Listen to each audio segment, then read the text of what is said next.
back.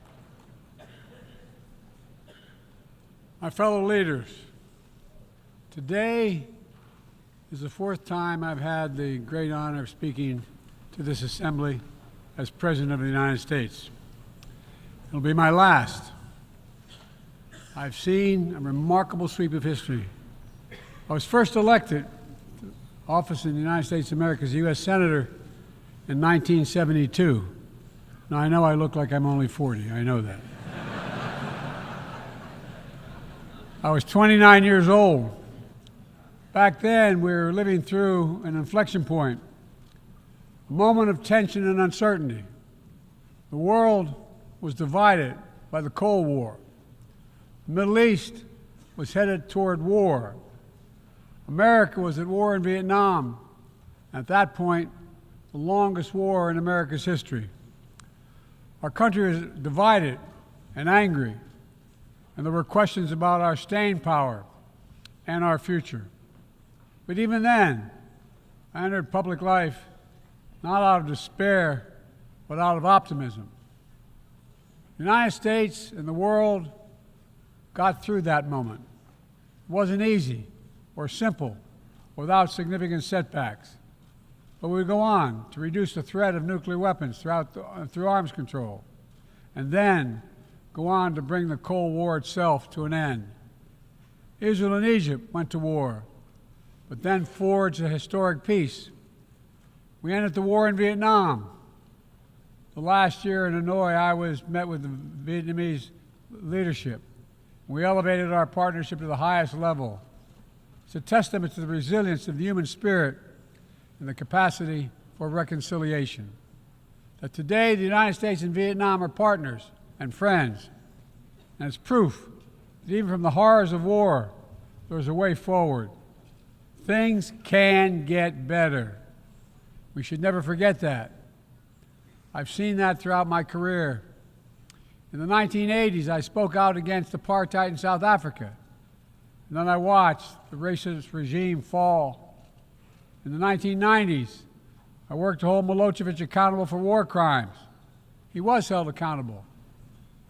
At home, I wrote and passed the Violence Against Women Act to end the scourge of violence against women and girls, not only in America, but across the world, as many of you have as well. But we have so much more to do, especially against rape and sexual violence as weapons of war and terror. We were attacked on 9/11 by al-Qaeda and Osama bin Laden. We brought him justice. Then I came to the presidency at another moment of crisis and uncertainty. I believed America had to look forward. New challenges, new threats, new opportunities were in front of us. We needed to put ourselves in a position to see the threats, to deal with the challenges, and to seize the opportunities as well. We need to end the era of war that began on 9/11. As Vice President to President Obama, he asked me to work to wind down the military operations in Iraq, and we did, painful as it was. When I came to office as president, Afghanistan had replaced Vietnam as America's longest war. I was determined to end it, and I did. It was a hard decision, but the right decision. 4 American presidents had faced that decision, but I was determined not to leave it to the 5th. It was a decision accompanied by tragedy. 13 brave Americans lost their lives, along with hundreds of Afghans in a suicide bomb. I think those lost lives, I think of them every day. I think of all the 2,461 U.S. military deaths over a long 20 years of that war. 20,744 American servicemen wounded in action. I think of their service, their sacrifice, and their heroism. I know other countries lost their own men and women fighting alongside us. We honor their sacrifices as well. To face the future, I was also determined to rebuild my country's alliances and partnerships to a level not previously seen. We did just that, from traditional treaty alliances to new partnerships like the Quad with the United States, Japan, Australia, and India. I know many look at the world today and see difficulties and react with despair. but I do not. I won't. As leaders, we don't have the luxury. I recognize the challenges from Ukraine to Gaza to Sudan and beyond. War, hunger, terrorism, brutality, record displacement of people, a climate crisis, democracy at risk, strains within our societies, the promise of artificial intelligence and its significant risk. The list goes on. But maybe because all I've seen and all we have done together over the decades, I have hope. I know there is a way forward. In 1919, the Irish poet William Butler Yeats described a world, and I quote, "where things fall apart, the center cannot hold, mere anarchy is loosed upon the world," end of quote. Some may say those words describe the world not just in 1919, but in 2024. But I see a critical distinction. In our time, the center has held.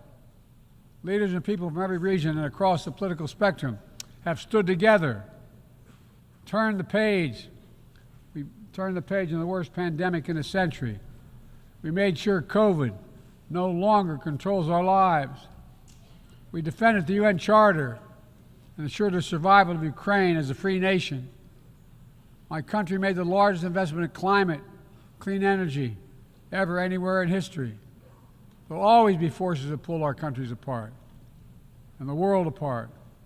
Aggression, extremism, chaos, and cynicism. A desire to retreat from the world and go it alone. Our task, our test, is to make sure that the forces holding us together are stronger than those who are pulling us apart. That the principles of partnership that we came here each year to uphold can withstand the challenges. That the center holds once again. My fellow leaders, I truly believe we're at another inflection point in world history. But the choices we make today will determine our future for decades to come. Will we stand behind the principles that unite us? Will we stand firm against aggression? Will we end the conflicts that are raging today? Will we take on global challenges like climate change, hunger, and disease? Will we plan now for the opportunities and risk of revolutionary new technologies? I want to talk today about each of these decisions and the actions, in my view, we must take. To start, each of us in this body has made a commitment to the principles of the UN Charter to stand up against aggression. When Russia invaded Ukraine, we could have stood by and merely protested. But Vice President Harris and I understood that that was an assault on everything this institution is supposed to stand for. And so, in my direction, America stepped into the breach, providing massive security and economic and humanitarian assistance. Our NATO allies and partners in 50-plus nations stood up as well. But most importantly, the Ukrainian people stood up. I asked the people of this chamber to stand up for them. The good news is Putin's war has failed and at his core aim. He set out to destroy Ukraine, but Ukraine is still free. He set out to weaken NATO, but NATO is bigger, stronger, and more united than ever before, with 2 new members, Finland and Sweden. But we cannot let up. The world now has another choice to make. Will we sustain our support to help Ukraine win this war and preserve its freedom, or walk away and let aggression be renewed and a nation be destroyed? I know my answer. We cannot grow weary. We cannot look away. And we will not let up on our support for Ukraine, not until Ukraine wins a just and durable peace in the UN Charter.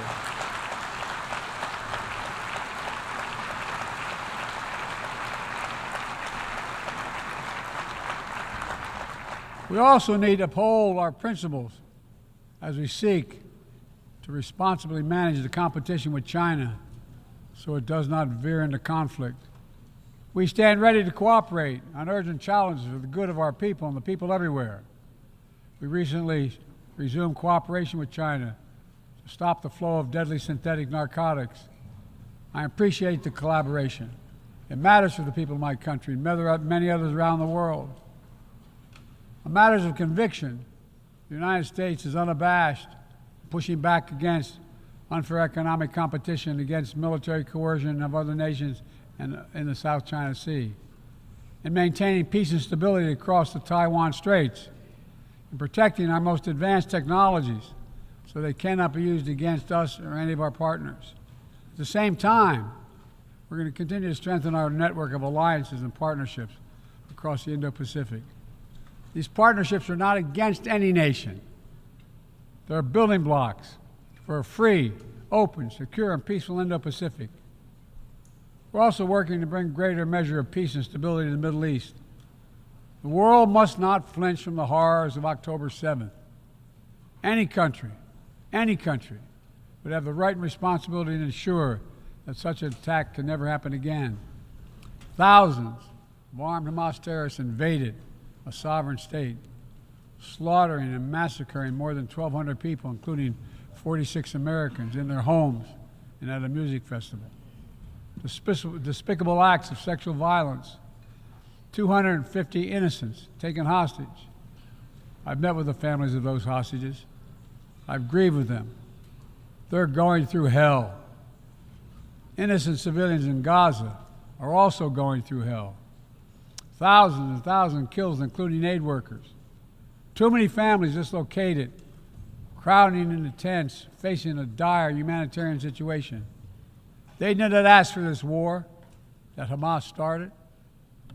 I put forward with Qatar and Egypt a ceasefire and hostage deal.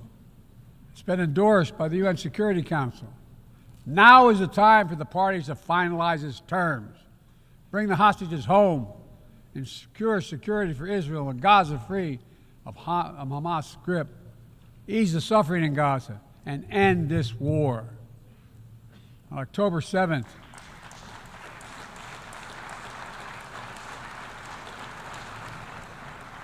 since October 7th, we've also been determined to prevent a wider war that engulfs the entire region. Hezbollah, unprovoked, joined the October 7th attack, launching rockets into Israel. Almost a year later, too many on each side of the Israeli-Lebanon border remain displaced. A full-scale war is not in anyone's interest. Even if the situation has escalated, a diplomatic solution is still possible. In fact, it remains the only path to lasting security to allow the residents from both countries to return to their homes and the border safely. And that's what we're working tirelessly to achieve. As we look ahead, we must also address the rise of violence against innocent Palestinians on the West Bank and set the conditions for a better future, including a two-state solution where Israel enjoys security and peace and full recognition and normalized relations with all its neighbors, where Palestinians live in security, dignity, and self-determination in a state of their own.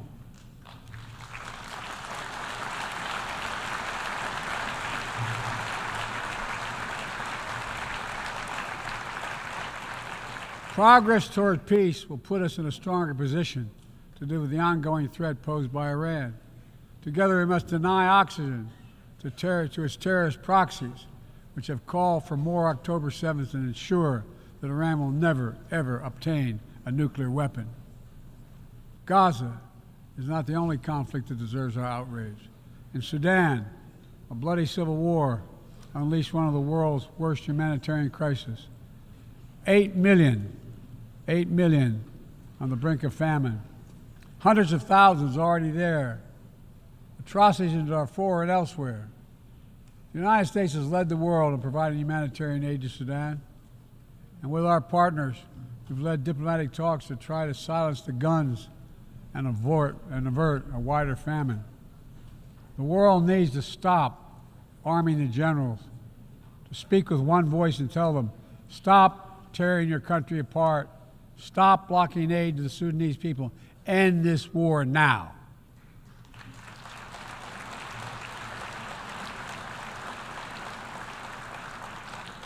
But people need more than the absence of war.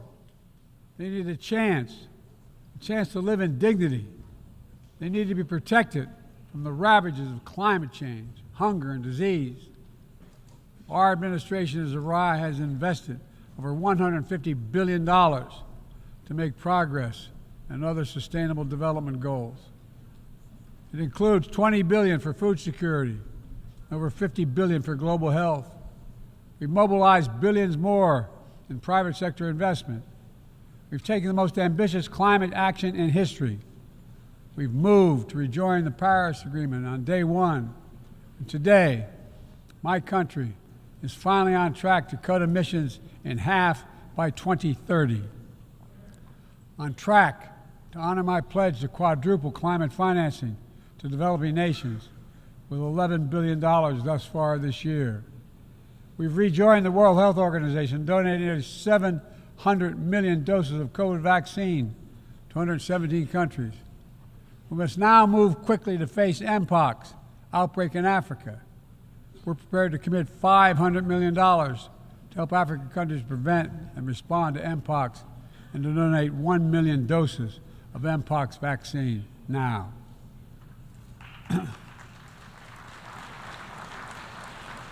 We call on our partners to match our pledge and make this a billion-dollar commitment to the people of Africa. Beyond the core necessities of food and health, the United States, the G7, and our partners have embarked on an ambitious initiative to mobilize and deliver significant finance to the developing world. We're working to help countries build out their infrastructure, to clean energy transition, to their digital transformation, to lay new economic foundations for a prosperous future. It's called the Partnership for Global Infrastructure and Investment. We've already started to see the fruits of this emerge in Southern Africa and Southeast Asia and in the Americas. We have to keep it going. I want to get things done together. In order to do that, we must build a stronger, more effective, and more inclusive United Nations. The UN needs to adapt and bring new voices and new perspectives. That's why we support reforming and expanding the membership of the UN Security Council.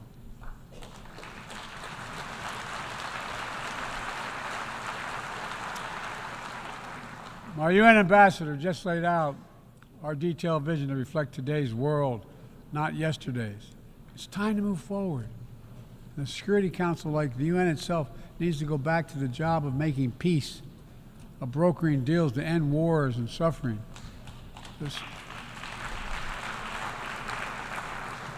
And to stop the spread of the most dangerous weapons, of stabilizing troubled regions in East Africa, from East Africa to Haiti, to Kenya-led mission that's working alongside the Haitian people to turn the tide. We also have a responsibility to prepare our citizens for the future. We'll see more technological change, I argue, in the next 2 to 10 years than we have in the last 50 years. Artificial intelligence is going to change our ways of life, our ways of work, and our ways of war. It could usher in scientific progress at a pace never seen before, and much of it could make our lives better.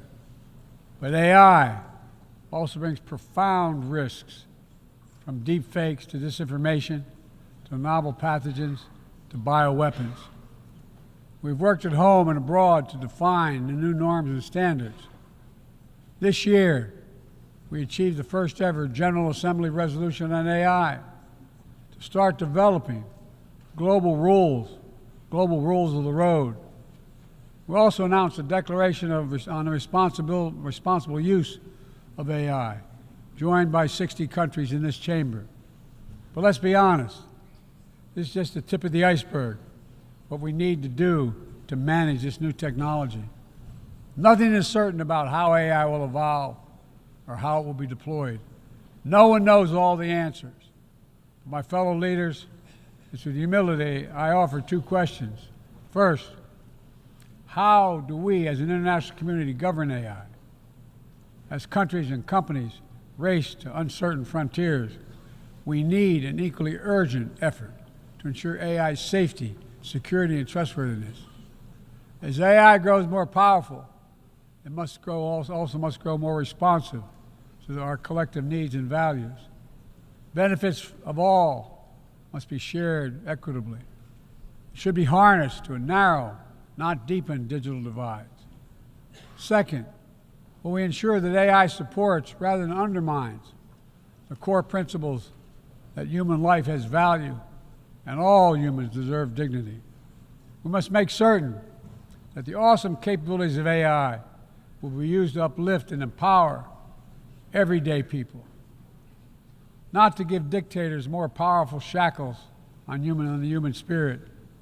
In the years ahead, there may well be no greater test of our leadership than how we deal with AI. Let me close with this. Even as we navigate so much change, one thing must not change. We must never forget who we're here to represent. We, the people.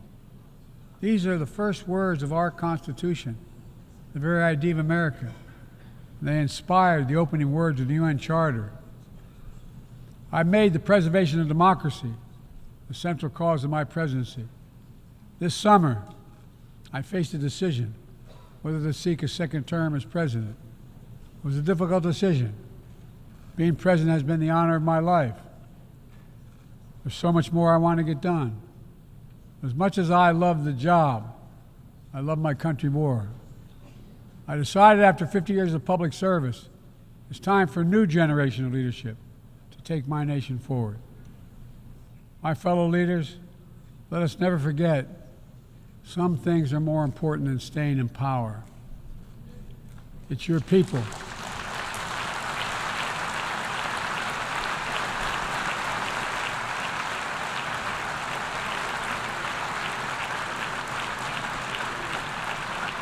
It's your people that matter the most.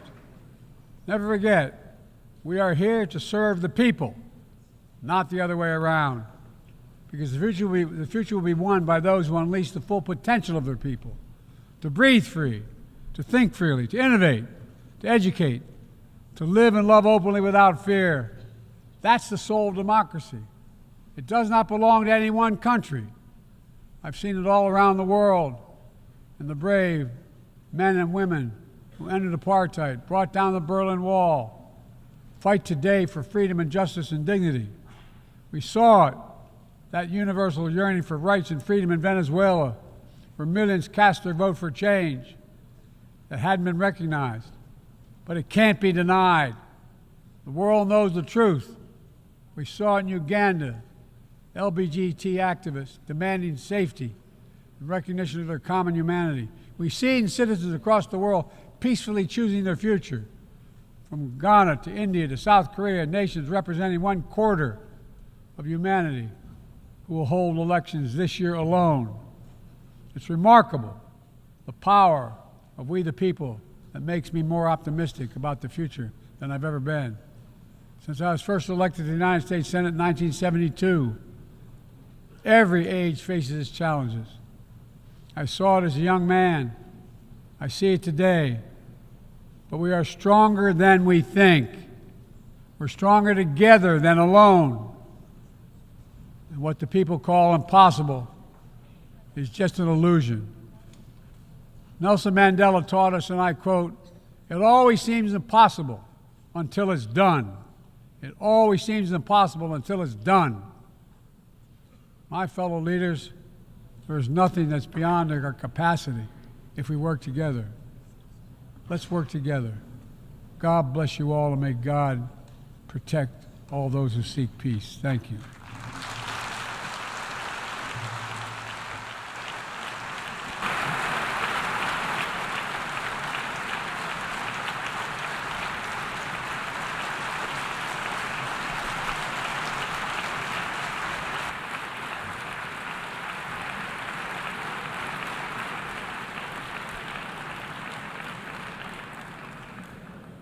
On behalf of the Assembly, I wish to thank the President of the United States of America. May I request